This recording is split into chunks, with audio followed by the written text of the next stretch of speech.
Sir Fahim Chowdhury কেন আচ্ছা আপনাকে কেন অ্যারেস্ট করা হয়েছে আপনি আপনাকে কিছু জানান স্যার ফাহিম চৌধুরীকে কেন অ্যারেস্ট করা হয়েছে স্যার? যে উনি একটি মেয়ের গাড়ি ছিনতাই করেছে এবং ছিনতাইকৃত গাড়িটি পুড়িয়ে দিয়েছে। স্যার ফাহিম চৌধুরী এই শহরে বিশিষ্ট ব্যবসায়ী একমাত্র, সে চাইলে যখন তখন যে কোনো গাড়ি কিনতে পারে, তাহলে কেন সে একটি গাড়ি ছিনতাই করবে? ফাহিম চৌধুরী প্রাথমিক জিজ্ঞাসাবাদে এখন পর্যন্ত কোনো উত্তর দেননি।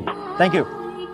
স্যার আপনি এই শহরের বিশিষ্ট ব্যবসায়ী আরবাজ চৌধুরী, সেখানে এমন কি ঘটনা ঘটলো যে মডেলের একটি গাড়ি কেন বা সে ছিনতাই করলো এবং ফাইনালি তাতে আগুন দিল? আমার ছেলে কাজটি করেছে, এটা সত্য। তাই কাজটি আমার ছেলে কেন করেছে ওটা আমি আপনাদেরকে জানাবো। সেটা হচ্ছে, আজকে যা কিছু তুমি দেখছো একসময় কিছুই ছিল না। একসময় আমি আমার সব কিছু হারিয়ে ফেলি, তোমার মাকে হারিয়ে কেবল একটা জিনিস ছাড়া, তোমার মায়ের দেওয়া ওই গাড়ি, যেটা আমি কখনোই হারাতে চাই না। আমার সেই প্রিয় গাড়িটা মাত্র 1.5 লাখ টাকায় বিক্রি করে আমি আবার নতুন করে শুরু করি। আমার এখন অনেক গাড়ি, অনেক টাকা, অনেক সম্পত্তি, কিন্তু সেই গাড়িটা কখনো আর ফিরে পাই না। ওই গাড়িটা পেলে আমার যা সম্পত্তি আছে সব কিছুর বিনিময়ে ওটা আমি ধরে রাখতাম। আজ তোমার মায়ের সেই উপহারের কথা বলতে পারি। এই গাড়িটা আমার লাগবে, আর এনি কস্ট। আমরা ফাহিম চৌধুরীর লোক। কি ব্যাপারে? আপনার মনে হয় একটা পুরোনো গাড়ি আছে, তার পুরোনো মালিক হচ্ছে হলো আরবাজ চৌধুরী। সেই গাড়িটা আমরা নিতে এসেছি। গাড়িটা বিক্রি হয়ে গেছে। গাড়ি বিক্রি হয়ে গেছে মানে? এই তো 5 মিনিট আগে। কার কাছে? মানে একটা মেয়ে নিয়ে গেছে। কোন মেয়ে? মেয়েটার নাম হচ্ছে আর্নি। আপনি কি আননি? আমরা বিশিষ্ট ব্যবসায়ী ফাহিম চৌধুরী। ফাহিম চৌধুরী আমার কাছে আপনি আজকে মার্সিডিজ ব্র্যান্ডের কি গাড়ি কিনছেন? গাড়িটা আমাদের লাগবে। লাগবে মানে? এখানে 50 লাখ টাকা আছে। গাড়িটা যে আমি সেল করবো এটা আপনাকে কে বলেছে? সেল না করার কি আছে? এখানে 50 লাখ টাকা আছে, আপনার গাড়ির 3 গুণ দাম এখানে। দেখুন আমি গাড়িটা সেল করবো না। 1 কোটি? আমি বললাম তো আপনাকে গাড়িটা আমি সেল করবো না। আমি গাড়িটা সেল করবো না, আপনি এখন আসতে পারেন। 1.5 কোটি? আপনারা কি যাবেন নাকি আমি দারুণ ডাকতে বাধ্য হব? বস, মেয়েটার কাছে গিয়েছিলাম, ওনাকে 1.5 কোটি টাকার মতো অফার করছি, সেটা তুমি রাজি হয়নি। একটা কথা শুনেছেন, সোজা আঙুলে ঘি না উঠলে আঙুলটা বাঁকা করতে হয়।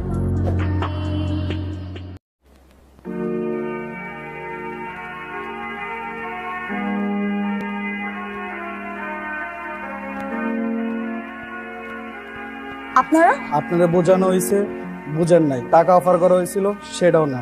চাবিটা দিয়ে দেয়, নাহলে কিন্তু জায়গায় শুট করে দেবে।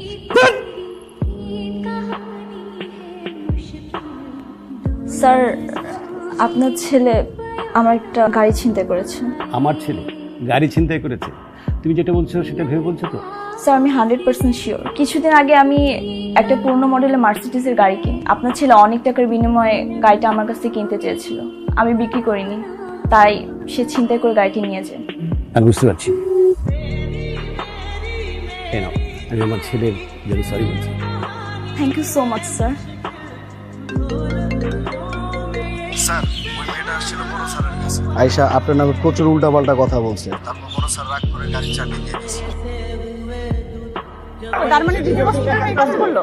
জি, সে জিদের বসে কাজটি করেছে, কারণ আমার ছেলে আমাকে অসম্ভব ভালোবাসে। আমার ইচ্ছে, আমার ভালো লাগাকে প্রশ্রয় দিতে গিয়ে সেই কাজটি করেছে। কিন্তু সে যে কাজটি করেছে, যদিও আমার খুব কষ্ট হচ্ছে, তবু আমি চাই তার ভুলের কারণে আইনসঙ্গত শাস্তি তার।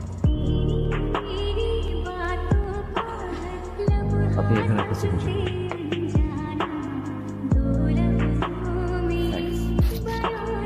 থ্যাঙ্কস বলার কিছু নেই, আমি আপনার জন্য এখানে আসিনি। আপনার বাবার প্রতি শ্রদ্ধার জায়গা থেকে আমি এখানে এসেছি।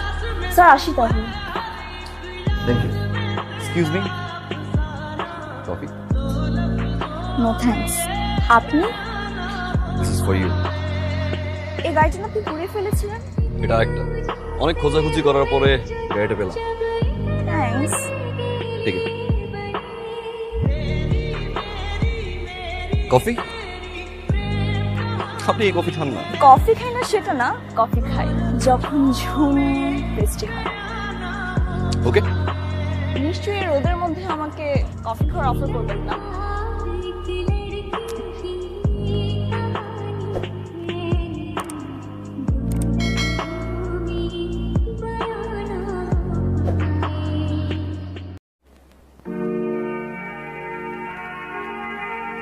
ভালোবাসি তোমাকে, সারাজীবন ভালোবাসতে চাই, একসাথে বাঁচতে চাই। Will you marry me, Annie? Sorry Fahim, আমি এঙ্গেজড। আমজাদ চৌধুরী আমার ফিয়ান্সে। এটা হচ্ছে আমাদের এঙ্গেজমেন্ট রিং। এনগেজমেন্ট হয়েছে, বিয়ে তো হয় নাই, খুলে ফেললেই হয়ে যাবে। সরি ফাহিম, এটা সম্ভব। আমারও তো সম্ভব না তোমাকে ছাড়া, এটা আমার ড্রিম। একসাথে বুড়ো হবো, একসাথে বাঁচবো, ভালোবাসি তোমাকে আমি। ফাহিম, পাগলামি করো না। যেখানে ভালোবাসা আছে সেখানে পাগলামি আছে। রাইট নাও, এখন চলো ড্রিম করে দিয়ে। ফাহিম, এটা সম্ভব না মানে সম্ভব না। সম্ভব না? না, সম্ভব না। ঠিক সময় ঠিক জায়গায় সে এসে রিং খুলে নিয়ে যাবে। বলুন আপনার জন্য কি করতে পারি? আপনি করবেন আমার জন্য, আপনিই করতে পারেন কিছু একটা আমার জন্য। আপনার সাথে আন্নির মনে হয় এঙ্গেজমেন্ট হয়েছে, right?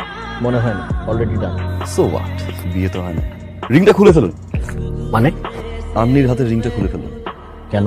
জীবনে প্রথম কাউকে ভালোবেসেছি। মিস্টার ফাহিম, আপনি আন্নিকে যতটুকু ভালোবাসেন তার চেয়ে অনেক বেশি ভালো আমি বাসি। এই জন্যই হয়তো আমার দেয়া রিং আন্নির হাতে। অ্যামাউন্টটা বসিয়ে নিন, তারপর পসিবল করুন। আমাকে কেনার মতো টাকা আপনি ফাহিম চৌধুরী কিংবা আপনার বাবা আজাদ চৌধুরীর কাছে নিন।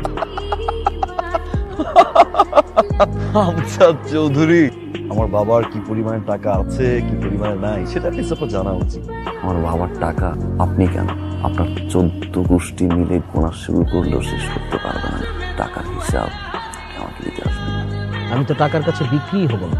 আমজাদ চৌধুরী কখনো টাকার কাছে বিক্রি হয় না। আমজাদ চৌধুরী, আমি এখানে রিকোয়েস্ট করতে আসিনি। আপনি জানেন, আন্নির কাছে যান, গিয়ে রিকোয়েস্ট করেন। আর যদি আপনি তাকে রাজি করাতে পারেন, আমি কথা দিচ্ছি আমি এই লাইন থেকে সরে যাব। আমার জীবনে কখনো হেরে যায়নি, যা আমার না তা কারো না। বাবা, আমার কাছে যা চেয়েছি তা পেয়েছি বাবা। শেষবারের মতো তোমার কাছে তো জিনিস চাইবো। আমি একটা মেয়েকে ভালোবাসি বাবা। সমস্যাটা কোথায় ছিল? She's anxious. এনগেজমেন্ট এখানে কোনো কিছু করা ঠিক হবে না। কি বলতেছো বাবা? বাবা শোনো, প্লিজ তুমি আমার মুখের দিকে তাকে একটাবার যাও না, যাও না প্লিজ একটাবার। আমার ছেলেটা খুব কষ্টে আছে, সে তোমাকে অনেক অনেক ভালোবাসে।